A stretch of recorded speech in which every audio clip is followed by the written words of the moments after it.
प्रिय मित्रों, आज का जो टॉपिक यह विषय मैंने लिया है वह मैं काफ़ी समय से डिस्कस करना चाहता था और कुछ ना कुछ इसके बारे में, इस टॉपिक के बारे में मैं यदा कदा प्रत्यक्ष या सापेक्ष रूप से इस पर बात करते आया हूँ, क्योंकि मेरे लिए यह बहुत इम्पोर्टेंट है। क्यों इम्पोर्टेंट है? क्योंकि जो वृद्ध लोग हैं, हमारे यहाँ उनके लिए कहावत है, स न वृद्धा न वदन्ति धर्म। वह वृद्ध नहीं है जो धर्म की बात नहीं करता। वो अपने जीवन का भरपूर अनुभव उठा चुका होता है और उस आधार पर वह आने वाले भविष्य को भी देख सकता है। इसलिए अगर वह अपने विचार धर्म रूप में, जो धर्म रूप से सही हैं, धर्म का अर्थ है धर्म से धार्यते, धर्म वो जिसको आप धारण कर सके समाज कल्याण के लिए, परिवार कल्याण के लिए, व्यक्ति कल्याण के लिए, जीव कल्याण के लिए, और उपस्थित चीज़ जो इस पृथ्वी पे है, पृथ्वी कल्याण के लिए, ब्रह्मांड कल्याण के लिए, सौर मंडल के कल्याण के लिए, और जितना भी हमारा तारा मंडल है उसके कल्याण के लिए उसको कुछ ना कुछ कार्यरत करते रहना चाहिए। ऐसा हमारे यहाँ वृद्ध व्यक्तियों से एक अपेक्षा की जाती है। तदनुरूप मैंने सोचा, अगर मैं अपने अनुभवों और उनके कारण हुए प्रतिक्रियाओं का अगर आपसे वर्णन नहीं करूँगा तो मैं शायद गलत रहूँगा। मानना गलत या सही, यह निर्णय एक अलग बात है, लेकिन अपने अनुभवों को आने वाली पीढ़ियों से शेयर करना, जो उनके लिए मार्ग तय करने में आवश्यक हो सकते हैं या मानव समाज को समृद्ध करने के लिए और उसकी वैचारिक श्रेष्ठता के लिए प्रयास कर सकते हैं। इस निमित्त मैंने आज का जो सब्जेक्ट चुना है वह है collapse and deinstitutionalization of marriage. इसकी प्रेरणा मुझे जॉन हॉपकिंस यूनिवर्सिटी के एंड्रयू जे से मिली, जिन्होंने डी इंस्टीट्यूशनलाइजेशन ऑफ मैरिज पे एक आर्टिकल जर्नल ऑफ फैमिली में लिखा, और वहीं से मुझे इसकी प्रेरणा मिली। इस आर्टिकल को अगली कुछ स्लाइडों में मैंने नीचे कोट किया है, तो आप में से जो इच्छा रखते हों उस ओरिजिनल आर्टिकल को डिटेल में पढ़ सकते हैं। मैंने भी कुछ हिस्से उससे लिए हैं। जगत कल्याण के लिए किसी दूसरे की भाषा का उपयोग करना या दूसरे के मत और विचारों का उपयोग करना कोई अपराध नहीं है, रादर यह उनके विचारों को समाज में विस्तारित करने का एक साधन है।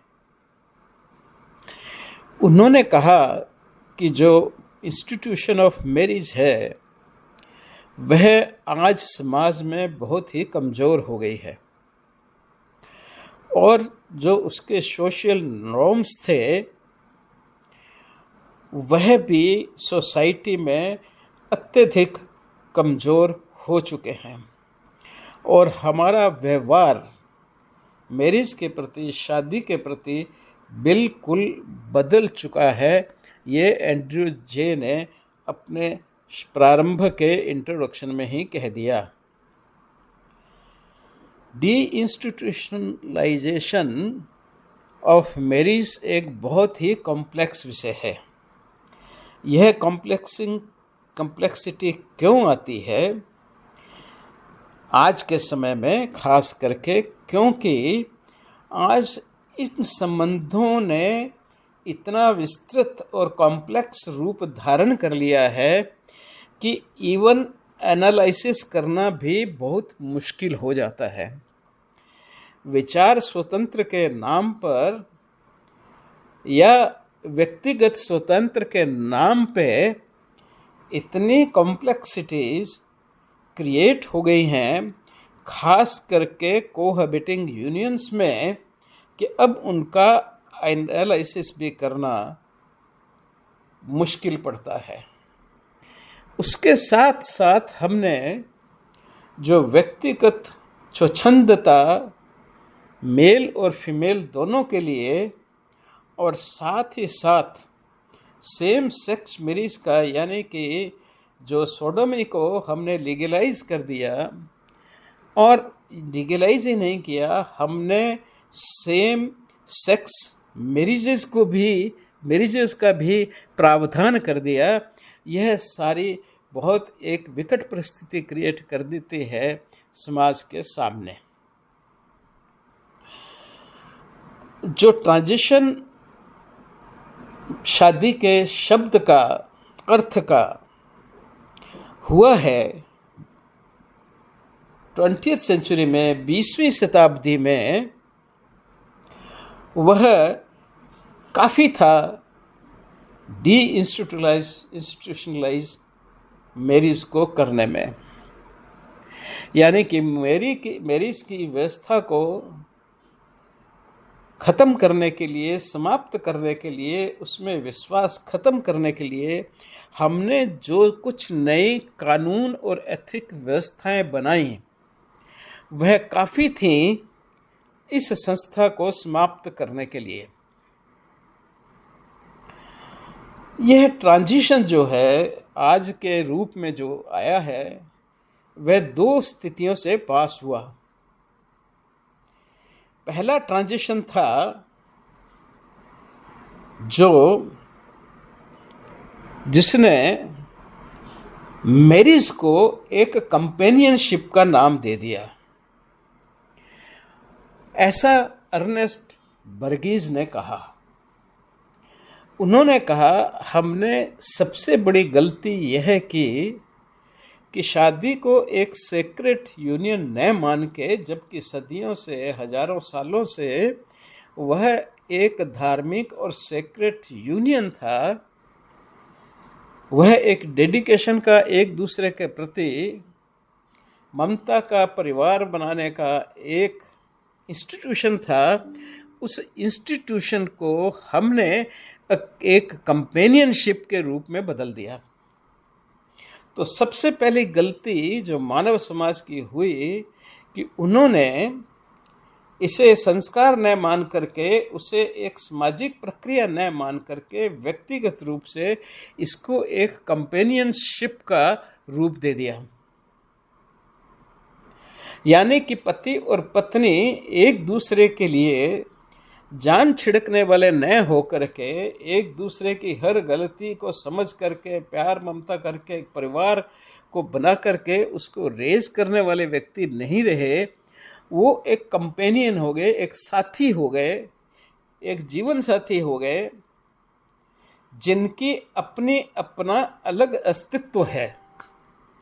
पहले दोनों का अस्तित्व एक ही उद्देश्य के लिए था, एम एक था, अस्तित्व दो थे। पर अब अस्तित्व भी दो हो गए और उनके अपने अपने अलग एम हो गए। पहले एम परिवार था, अपने अपने परिवार भी, और जो परिवार उन्होंने क्रिएट किया, खुद बनाया, वह सब एक बृहद परिवार था। लेकिन हमने उसको तोड़ करके शादी को एक कंपेनियनशिप का नाम दे दिया, ऐसा कहना था अर्नेस्ट वर्गीज का। ये था पहला ट्रांजिशन, पहला परिवर्तन। दूसरा परिवर्तन तब आया जब हमने कहा कि मैरिज जो है वह एक इंडिविजुअल चॉइस है। पहले यह इंडिविजुअल व्यक्ति की चॉइस नहीं थी, यह एक तरह का सामाजिक कार्यक्रम था जिसमें सभी लोग भाग लेते थे, दोनों फैमिलीज भाग लेती थी, चाहे क्रिश्चियन हो, चाहे इंडियन हो, चाहे कोई भी धर्म हो। धर्म का यहाँ कोई वो मतलब नहीं है। वह सब मिलकर के इन शादियों में उल्लास के साथ में इनको मनाते थे और यह एक सामाजिक क्रिया के रूप में समाज में व्यवस्थित था। लेकिन इसको हमने परिवर्तित करके एक पर्सनल चॉइस बना दिया और सेल्फ डेवलपमेंट का एक साधन मात्र समझा कि यह व्यक्ति की अपनी आवश्यकता है और इससे उसको आगे बढ़ने में आसानी होगी, सुविधा होगी, इसलिए कंपेनियनशिप होनी चाहिए। तो फिर कंपेनियनशिप पर अपनी आपकी व्यक्ति की चॉइस की होनी चाहिए, पर्सनल चॉइस की होनी चाहिए और चॉइस सदा ऐसी होगी जो उसके अपने डेवलपमेंट में, उसके अपने अस्तित्व में जो उसको सहयोग करे और उसको बड़ा करे। अब जो शादियां हैं, जो मैरिजेज हैं, वो सिंबॉलिक हो गई। सिंबॉलिक कैसे? इसकी सिग्निफिकेंस जो है समाज में, पहले तो जैसे होता था, कोई किराए पे भी आ रहा है तो आदमी कहता था भाई शादीशुदा है कि नहीं। एक सामाजिक आवश्यकता थी, एक सामाजिक महत्व था, आवश्यकता भी थी और महत्व भी था शादी का। लेकिन यह डिक्लाइन करके एक सिंबॉलिक सिग्निफिकेंस हो गई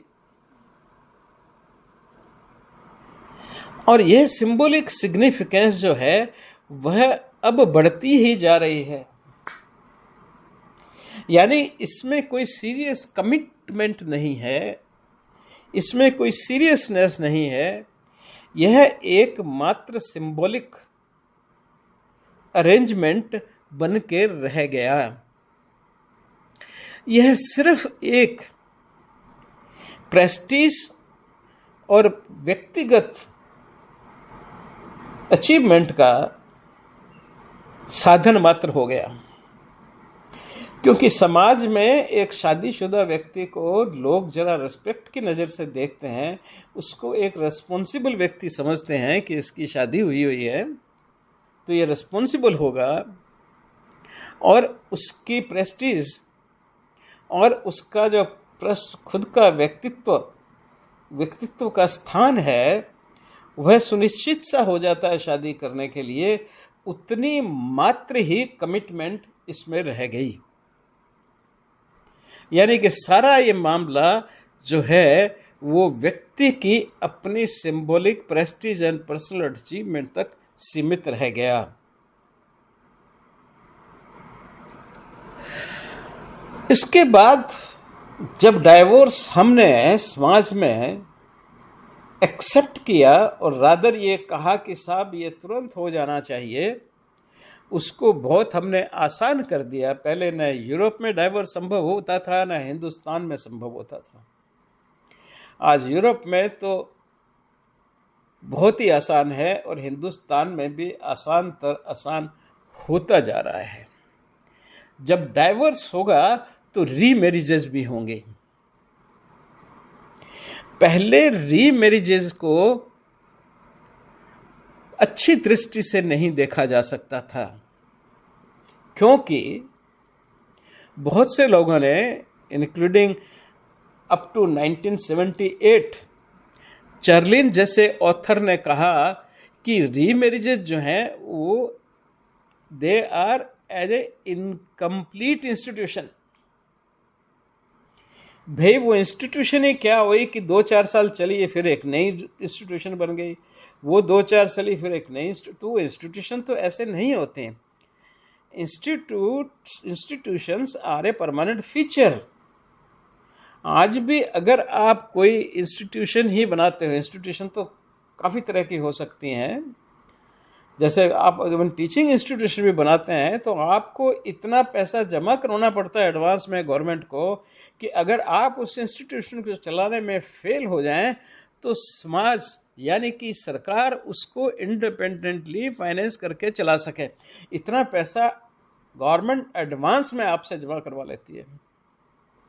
जैसे यूनिवर्सिटी कराने के लिए 5 करोड़ रुपया गवर्नमेंट एडवांस ले लेती है, उस समय के हिसाब से फिर वो ब्याज लेके बढ़ता रहता है।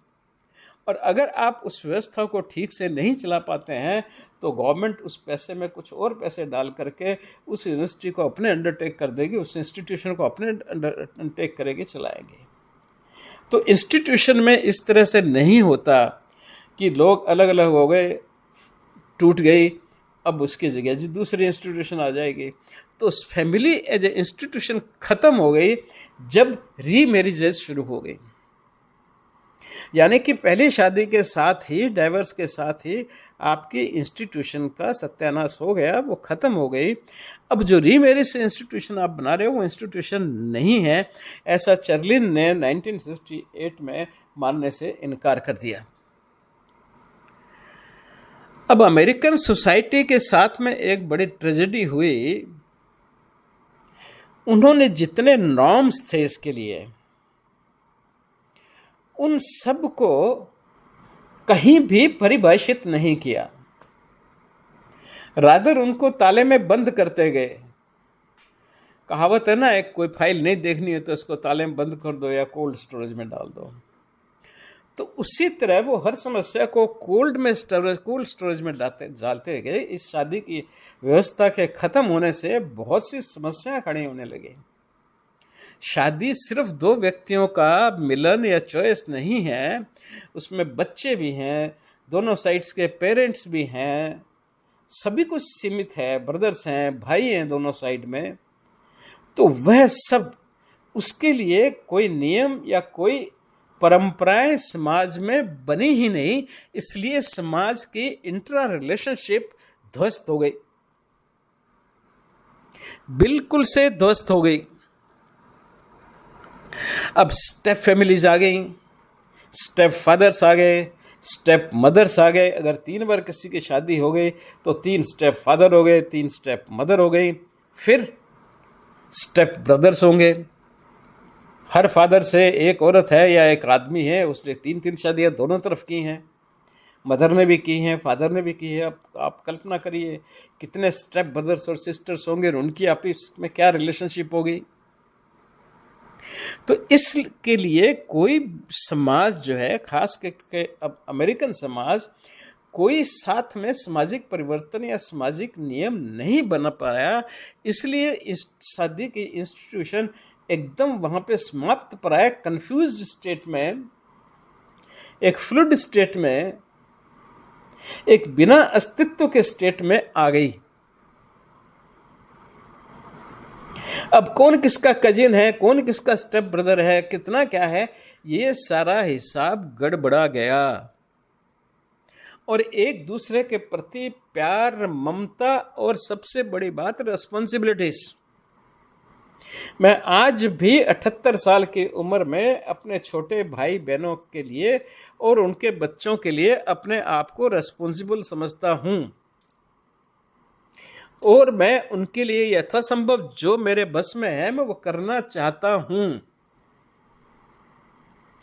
अमेरिका, यूएस और क्रिश्चियन वर्ल्ड में ही ऐसा ही था आज से 70-75 साल पहले, बल्कि यह सिस्टम वहां पे बहुत अधिक स्ट्रॉन्ग था। उन्होंने इस सिस्टम में को ख़त्म कर लिया क्योंकि कोई इसके लिए नियम या परंपराएं नहीं बन पाई। और सबसे बड़ी बात थी, ये सिस्टम इतना फास्ट परिवर्तित हुआ और इतना मास स्केल पे परिवर्तित होता गया कि समाज को इस बारे में सोचने का समय ही नहीं मिला। ये मान चलिए, गलत काम में आप बहुत स्पीड से बढ़ते हैं, सही काम की तरफ बहुत कम लोग आकर्षक होंगे। मेरी इस सेशन को भी बहुत कम सुनेंगे, बहुत कम लोग सुनेंगे, बहुत कम लोग ध्यान देंगे, बहुत कम लोग इसको समझ पाएंगे। और यूरोप में तो शायद कोई सुनना भी नहीं चाहेगा, क्योंकि ऑलरेडी वो उस स्थिति में आ गए हैं कि उनकी इसको समझने की शक्ति ही समाप्त हो गई है। अब अगर कुछ वेल एस्टेब्लिश्ड नॉर्म बनते तो समाज में एक तरह का अनुशासन होता, खास करके आने वाली पीढ़ियों में। पर यह इतनी तेजी से हुआ, अब एक आदमी एक ही जन्म में अगर 4 शादियां कर बैठा तो न तो उसको समय मिलेगा ये नॉर्म्स बनाने का या अपनी लाइफ को डिसिप्लिन करने का, अनुशासित करने का, न ही बच्चों को मौका मिलेगा। बच्चे तुरंत अपने माँ बाप से बिछड़ते जा रहे हैं, वो खोते जा रहे हैं समाज की व्यवस्था के अंदर। उनको कुछ समझ में नहीं आ रहा है कौन क्या है, और हम एक एबनॉर्मल साइकी के लोगों को समाज से भरते जा रहे हैं, जो एक नॉर्मल इंस्टीट्यूशन की प्रोडक्ट नहीं है। अब बहुत से लोगों ने बहुत से इसके लिए अपने विचार देना शुरू कर दिया। कुछ ने कहा क्या जो रीमैरिज है वही पहली मैरिज बन जाएगी, शादी मैरिज बन जाएगी, या फिर पहली शादी का क्या अस्तित्व होगा, या जो पहली मैरिज है वो रीमैरिज की तरह बन जाएगी और सेकंड मैरिज जो है वो एक्चुअल मैरिज की तरह बन जाएगी। इन सब के कारण ही उन्होंने कहा कि रीमैरिज जो है वो एक इनकम्प्लीट इंस्टीट्यूशन है। कंप्लीट इंस्टीट्यूशन तो एक ही मैरिज है। आप जो एक वुमेन से, एक आदमी से एक जो शादी करता है, कंप्लीट इंस्टीट्यूशन देखिए, ये तो वही है। अब आपकी 4, 5, 6, 7 बीबी है तो वो इंस्टीट्यूशन नहीं हो सकता। किसी भी हालत में वह वैचारिक रूप से, संवेदनाशीलता से, भविष्य के देखने में किसी भी ढंग से और मानसिकता के ढंग से, रिलेशनशिप के ढंग से कहीं भी वह इंस्टीट्यूशन नहीं बन सकता। इंस्टीट्यूशन तो एक व्यक्ति की एक शादी से ही बनेगा। अगर उसमें एक व्यक्ति खराब भी निकल आता है, लेकिन दूसरा अगर सही और नॉर्मल है, तब भी वह इंस्टीट्यूशन सक्सेसफुल हो जाएगी। हाँ, एक पार्टनर उसका जो है वह घटिया होगा, वह दुष्ट होगा, वह दुष्टता से भरा होगा, लेकिन वो इंस्टीट्यूशन अगर उनमें से दूसरा व्यक्ति चला लेता है, किसी तरह खींच लेता है, तो अंततः वह इंस्टीट्यूशन अपने आप में संपूर्ण हो जाएगी, प्रोवाइडेड खास करके जो वुमेन है वो कहीं और से किसी के जीन नहीं ले आती। अगर इंस्टीट्यूशन में वो किसी के जीन ले आती है तो फिर वो इंस्टीट्यूशन अगर उसका पता चल जाता है तो शायद वह खत्म हो जाएगी, वह सही ढंग से नहीं चल पाएगी। इसलिए उसमें पवित्रता पे सब धर्मों में सब जगह इतना जोर दिया गया। तो इंस्टीट्यूशन तो वही है जहां एक पति एक पत्नी, उन दोनों के ही बच्चे और उस समाज में कैरी ऑन करते हैं। दोनों में अंतर हो सकते हैं, दोनों में झगड़े हो सकते हैं, फसाद हो सकते हैं, फिजिकल वायलेंस हो सकता है, कुछ भी हो सकता है, संभव है। उस इंस्टीट्यूशन का कुछ नहीं बिगड़ेगा अगर वह इंस्टीट्यूशन एग्जिस्ट रहती है। लेकिन अगर उसमें कोई ऐसा गलत काम हो जाता है, जैसे मैंने बताया कि कोई जीन बाहर से आ जाता है या कुछ और होता है, फिर वह इंस्टीट्यूशन समाप्त होती है। लेकिन वह चीज़ एक नॉर्मल, जहाँ जिस समाज में यह इंस्टीट्यूशन, मैरिज इंस्टीट्यूशन व्याप्त है, वहाँ पे उसके चांसेस कोई 100 में 1 जगह रहेंगे, वो भी पूरी व्यवस्था अच्छी होने पर उसमें मर खप जाते हैं, उसी में खप जाते हैं। लोग अपनी बुद्धिमत्ता से उसको चला लेते हैं। अब आता है इसके आगे जो एक बड़ा डेंजरस परिवर्तन आया, वो ये आया कि लोगों ने मैरिज को, शादी को आउटडेटेड इंस्टीट्यूशन डिक्लेयर कर दिया। रीति रिवाज से शादी करने वाले, एक दूसरे के प्रति फेथफुल, एक दूसरे से मिलकर चलने वाले, एक दूसरे से प्यार करने वाले लोगों ने उनको कहना शुरू किया कि साहब ये तो आउटडेटेड इंस्टीट्यूशन है, ये तो आउटडेटेड सिस्टम है। यह एक सबसे विचित्र, बेकार और जितनी इसकी बुराई की जाए उतनी कम है, ऐसा दृष्टिकोण था। सबसे ज्यादा नुकसान यह दृष्टिकोण उन लोगों में आया जो फैमिली इंस्टीट्यूशन से बाहर निकल चुके थे। नकटा क्या कहेगा, जिन सबके नाक हैं वो भद्दे लगते हैं। असली सुंदरता तो नाक कटाने पे है, और जिसके कान कट गए वो तो और भी कहेगा साहब नाक कान दोनों कटाओ, बहुत सुंदरता है इसमें।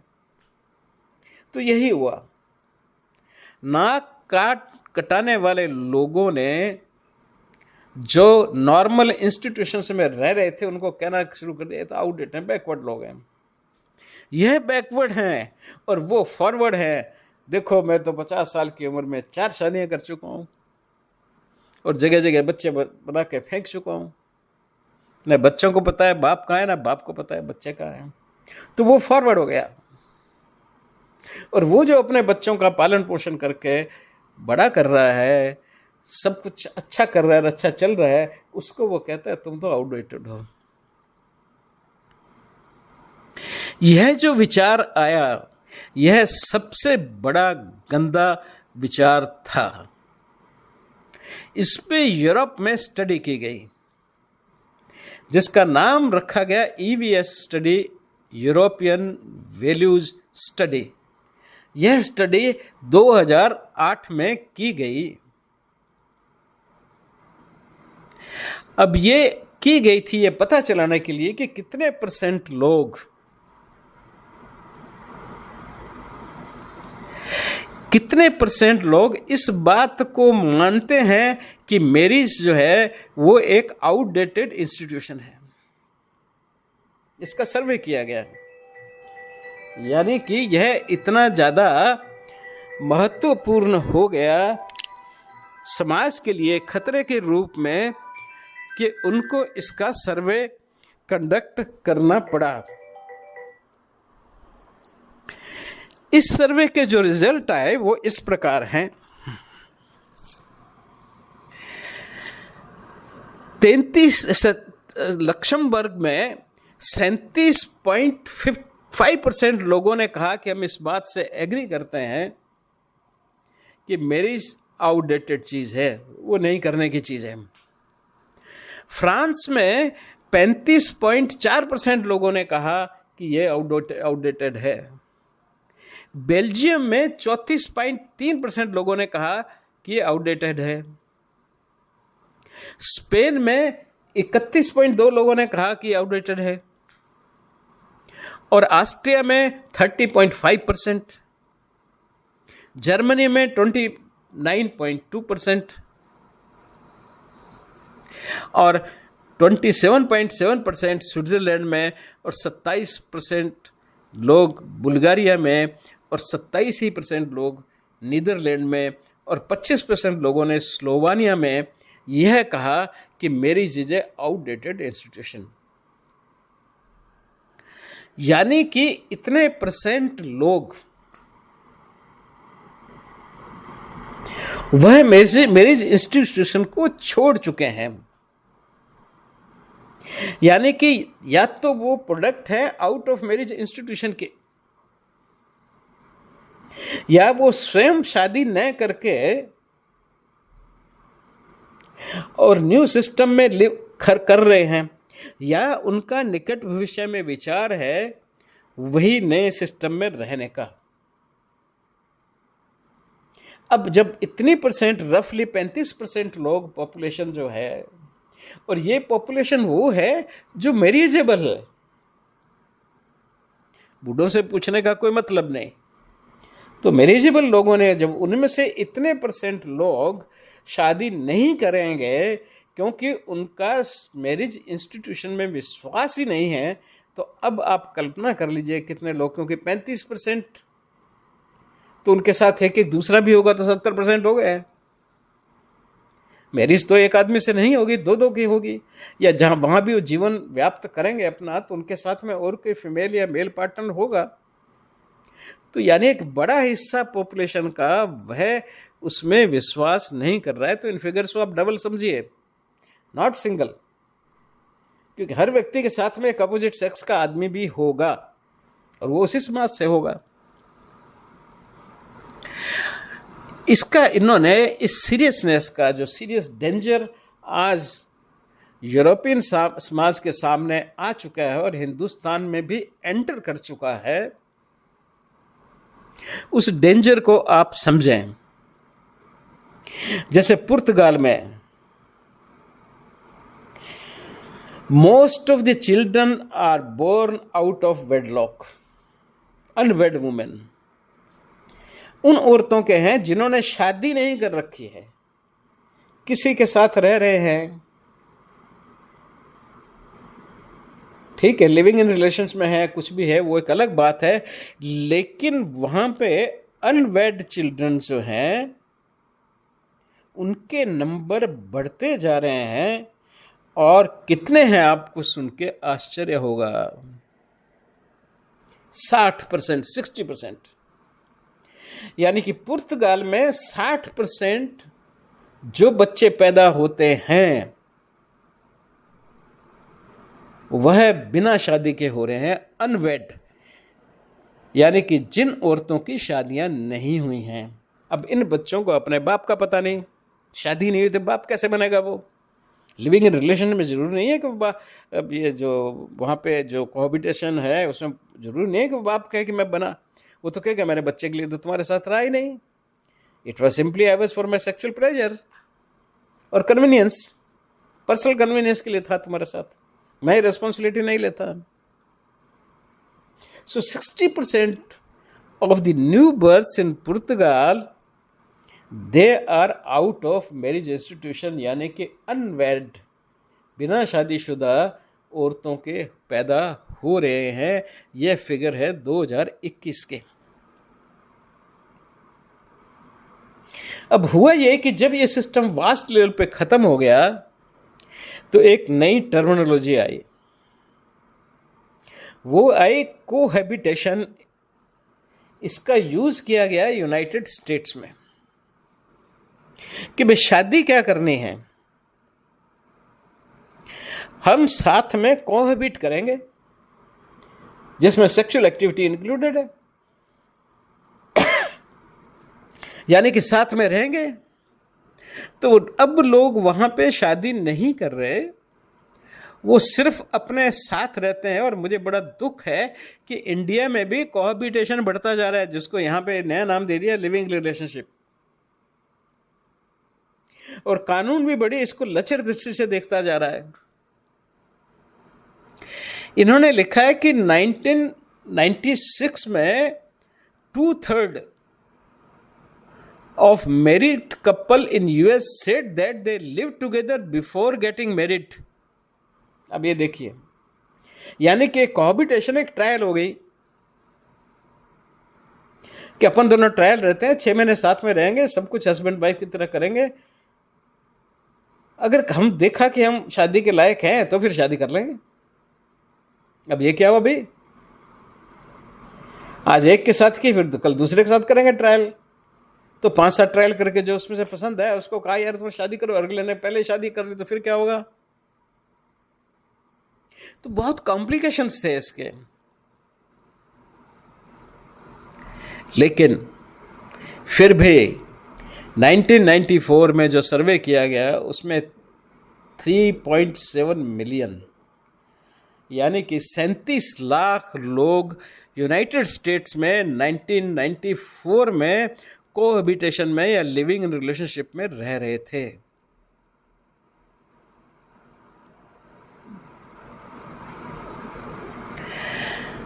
In 1990s 50 से 60% कपल, 90 के दशक में 50 से 60% कपल ऐसे थे जो पहले ट्रायल पे कोहैबिटेशन में या लिविंग इन में रह चुके थे। अब